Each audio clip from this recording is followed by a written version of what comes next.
No for sell our country. No for sell our country. No war our people. Don't bring a war. Don't bring a war. No bring your war. No bring your war, my country. magacaygu waa Faarax Ali Cigaal maanta waxaan joognaa bisha ay March labadeeda ka soo horjeedka safaaradda Isuutaga Imaaraadka Carabta waxaanu soo abaabulay mudaharaad ama banaanbax aanu ku soo jeedinayno shucuurteeda iyo dareenkayaga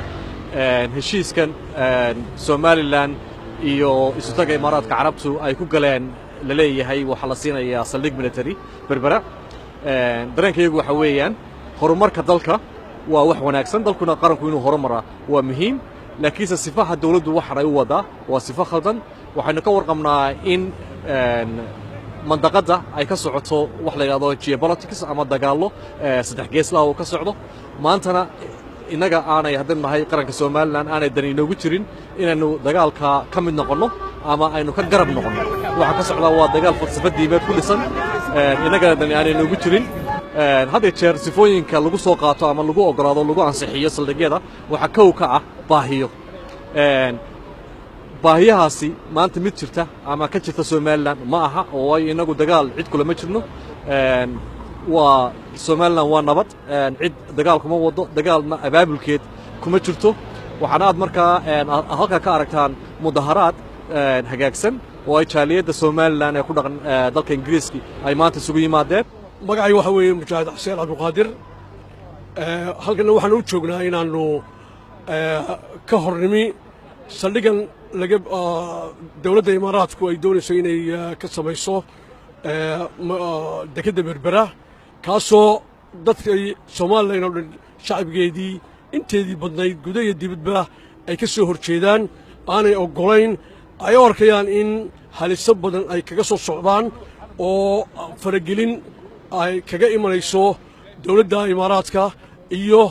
dagaalo aanay iyagu shaqo ku lahayn in la gelinayo in wax faa'iido oo dhaqaale weyn oo ay ka helayaan aanay jirin khasaaraha ayaa ka badan inta faa'iidada laga helayo magacaygu waxa weeyaan Naciimo Daahir Maax waxaan ku suganahay magaalada London waxaan maanta ka soo qayb qaadanay protest lagu sameynayo outside the UAE embassy-ga UAE-ga oo ku yaala xaafadda Kensington London marka military waxaan u nimay inaan protest gareyno military base illegal oo la doonayo in berbera la keeno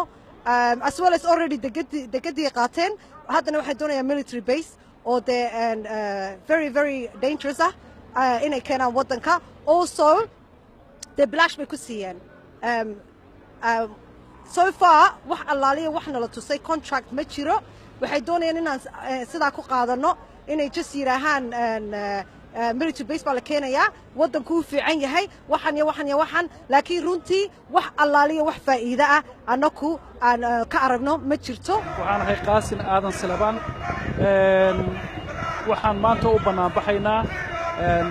heshiiska xaq darrada ah ee lagu sameeyay dekada berbera kaasoo aan ka turjumaynin run ahaan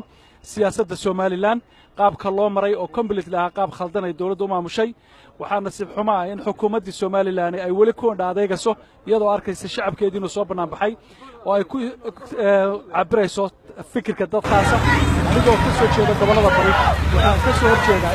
qayb ka mid ah dalka Somaliland laga siiyo ciidan aan xilligan dan inoogu jirin waxaynu ka soo kabanaynaa dalkeenii nabad baynu ku caanamaalay nabaddii baa burburaysa sida awgeed gobolada Somaliland oo dhan way u dhan yihiin ma aha wax gobol qurihi ama deegaan qurihi uu metelayo waxaan cadaynaynaa cod dheer ku sheegaynaa in banaanbaxan uusan ahaanaynin kii ugu dambeeyay iyo kii ugu horeeyay tan uusan noqon doona wax socda